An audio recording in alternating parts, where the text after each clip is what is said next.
Well, welcome to a new Harry's Farm video.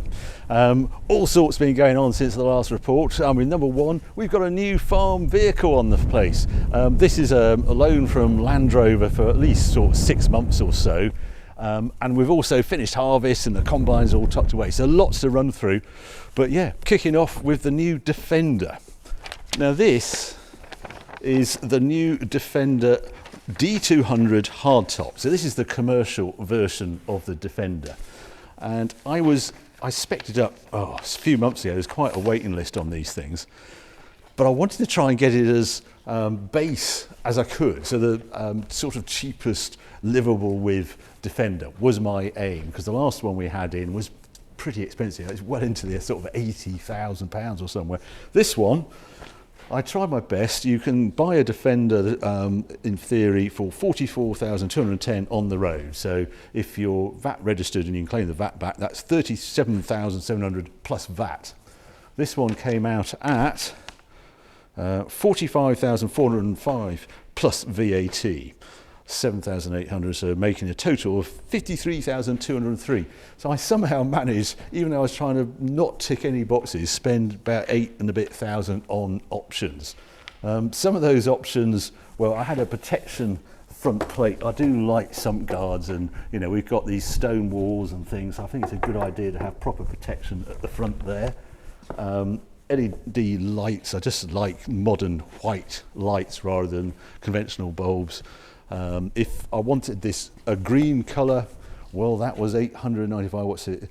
Pangea green paint, £895. Black roof rails, £330. And it sort of suddenly starts all stop adding up. Front mud guards. I'm a big fan of mud guards. Drives me nuts. Mud sort of splattered down the side. Inside, what have we got here? I think this is absolutely standard as you can get. I didn't even tick the extra box for the bigger screen in the middle. This fabric seat is the same. Oh, I've got what is termed the 3-seat option. I'm not quite sure if that's a good idea or not. So that pulls down like that, and you have it as a centre armrest and cup holders and lots of power. This thing is, the whole car is covered in power points for plugging things in. Weirdly, just on these front seats, we've noticed we haven't got Isofix on the front seats, on the passenger seat, so there's no chance of sitting, a child's seat on it. I think I messed up on the tyres, so I didn't tick the box for off-road tyres. So I've got normal all-season tyres. We'll see how we get on with those. I don't really go plugging around in mud because I hate making ruts, so I don't do a lot of that. Around the back, tow bar. That was quite a chunky extra. What was that one? £1,130 for the tow bar. If I just press that, it will all do its trick and disappear. Slightly annoying, it's only got the Continental pin on it rather than the 5-pin UK spec one. And then inside, well, a big black hole, but a proper divide there with just the grille looking through, and you get this funny compartment here as well with sort of secret storage in there and number plates for my towing stuff and things. So yeah, quite looking forward, well, very much looking forward to running this for the next few months. Something I also noticed was there's soft close on the rear tailgate. The options, I've got a key. I could have had keyless go with the key, but I decided £735 was a bit too much to pay. If I wanted a black roof, that was £900 extra to have a black roof on it. So you can soon get carried away with the options. It's too early. I will do a proper report after we live with it for a while. I think we've only done about 70 miles in it so far. But initial impression is it's very refined for what you expect. The D200 is actually a 3-litre engine, 6-cylinder engine.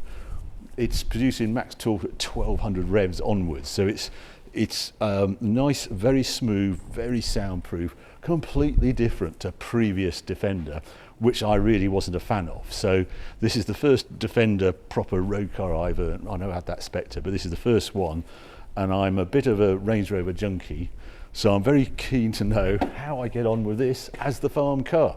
Now, moving over to the combine. It's tucked away. We haven't actually cleaned it off yet. Got that to do. We've actually got to blow it all off. I'm not doing a full wash on it this time.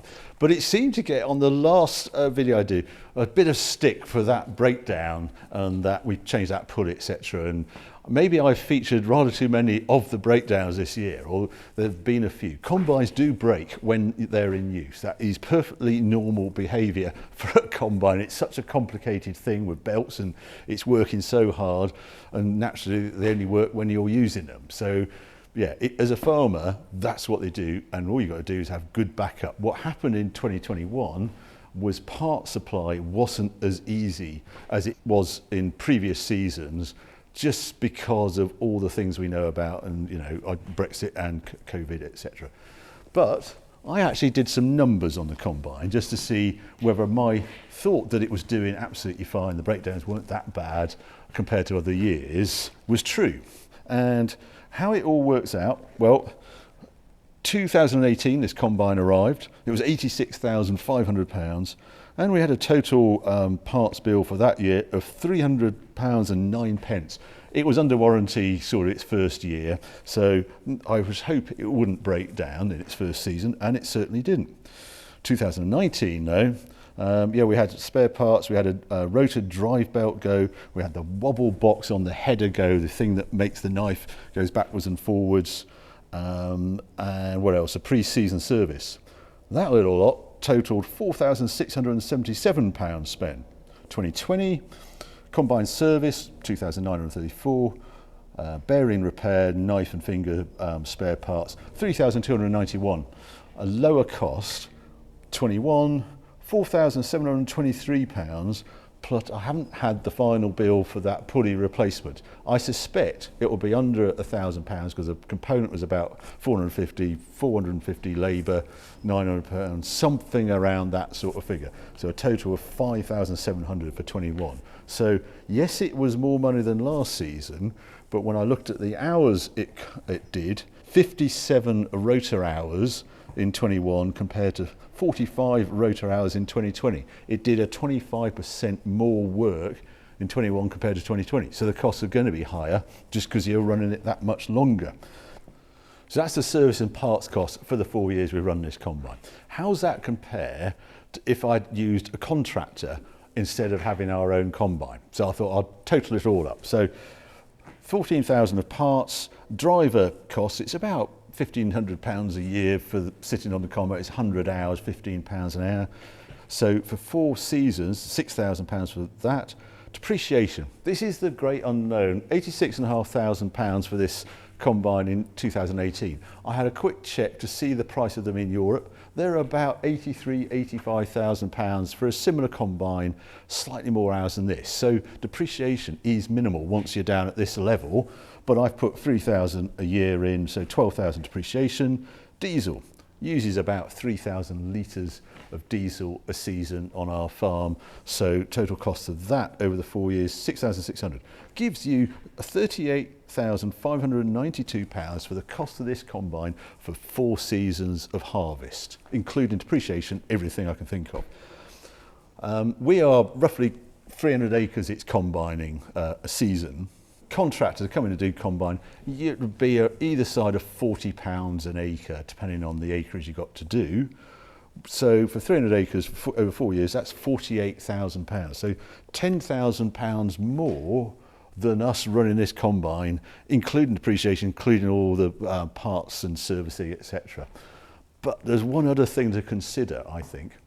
We've now done 4 seasons of combining on this farm with no drying costs. If you look at this wheat, it's all in here at below 15% moisture because we wait until the conditions are absolutely right, and Charlie and I go out, work like video, and get it in when the conditions are absolutely bang on, and we can just store it with no drying costs. That is a huge bonus. Talking around this area, most farms around here have dried around 30% of what they've combined. And if I do 30% of the tonnage here, 250 tonnes, that would be £12 drying costs and haulage. That's £3,000 a year saving. So a further £12,000 saving over the 4 years. So there you go. There's some numbers that, yes, the combine broke down in 2021, but it's still a whole lot better us running our own combine and having this overcapacity to just get the crop in when it's ready. Yes, I would also like a big shiny combine. I phoned the local dealer, I've got a demo on at the moment. More horsepower than this, much bigger than this, 35-foot header on tracks, lists at £590,000. What's the best deal you could give me after its first season? £350,000, they said. Well, you're going to have depreciation easily of 35,000 a year on that. On our 300 acres, you've got over £100 depreciation, whatever the warranty is. So it just doesn't compute us doing that. Nor, I think, using a contractor, while Charlie's very happy to drive the combine. So that is why I love this combine, and it's proved itself. And with the hours we do on it, I could probably keep this for 10 seasons, I think, before change. I don't think I'll be able to risk changing into a shinier combine before that, but that's the sort of man maths that go behind running our own combine. Anyway, let's go out in the field, see what's been happening out there. We're just going over to the other farm at the moment. Just a quick look around what's happening in this cabin here. Well, obviously the bulkhead behind. If you look at this mirror, because if you get the third seat, you have a mirror that's actually a TV camera that's actually mounted on the roof. Very good view out, but you get that to stare at. I can change it actually, I don't know if you can still see that. I can change it to a normal mirror, and then you'll probably see a camera. It's very confusing, but there we are. So yeah, I just have it on that all the time. I've got used to it. Down here, this is about as simple as the new Defender gets. I really like this sort of neoprene, whatever it is here, and this tray, very reminiscent of original Defenders.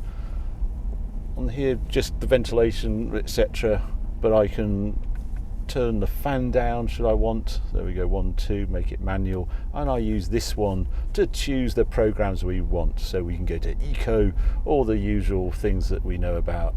Grass, gravel, road, what do we got? Mud ruts, the ones I think is quite funny. Sand, one day I'll use that, but I'm not sure when. What's the final one? Rock crawl, yeah, which journalists seem to love doing.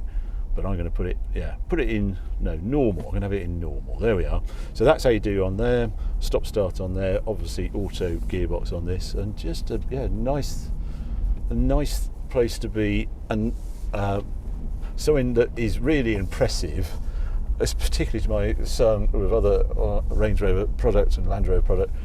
Apple CarPlay comes on instantly, and there doesn't seem to be any disconnect issues at all that we actually have with the Range Rover. So yeah, I do like the way that works, but it's the refinement. Obviously unrecognisable from previous generation of Defender. The big test, I think, is it a £44,000 vehicle? Is it going to tempt me out of Range Rover, having had a string of them? Am I going to be happy running around in this? That's what this test is all going to be about.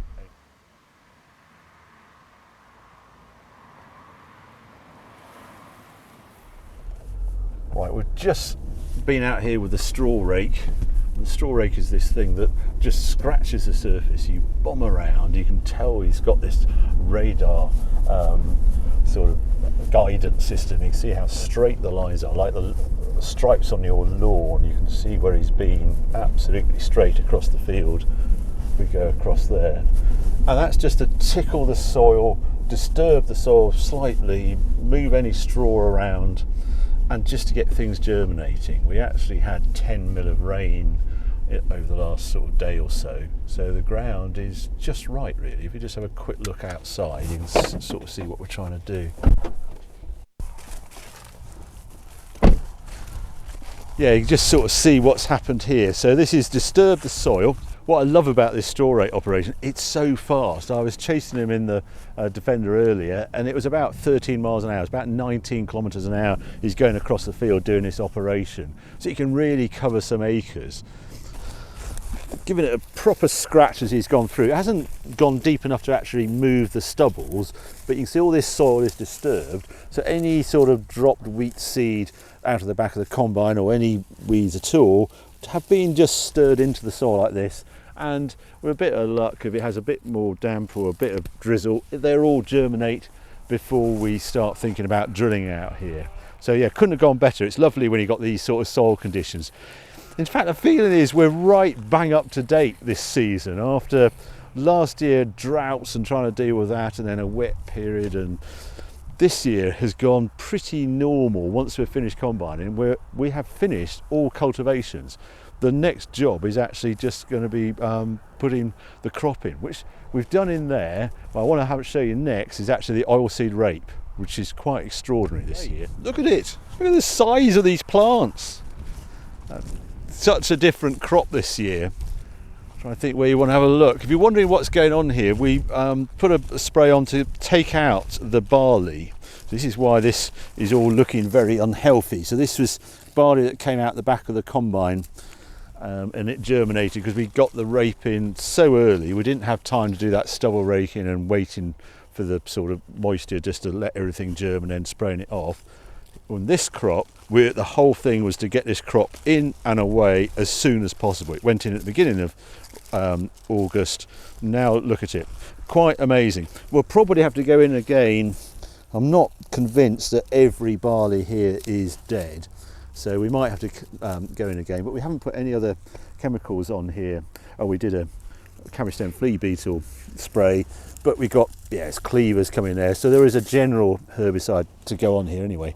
But I am so chuffed to have oilseed rape that's basically up and away this year for 22 harvest, rather than struggling. We knew we were in trouble in 2020 by this time last year. Not so this year. Die is cast. We've got a crop here. Now we've got to nurture it all the way through the year until next season. So there you go.